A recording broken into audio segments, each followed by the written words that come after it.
Bak bak. Aa, İspatlar çıkıyor Ha? yenge. Tabii. Beyza beni doğum gününe götürmüş. Ben buraya. senin maaşını Tamam, gidemem. fark Beyza etmez doğum seni. gününde götürmüş oldum. ailede krizler yavaş yavaş patlamaya başladı.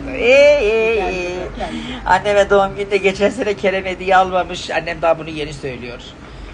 Atakan gitmiş gezmiş sevgilisiyle daha yengemi bir kere yemeğe çıkarmamış.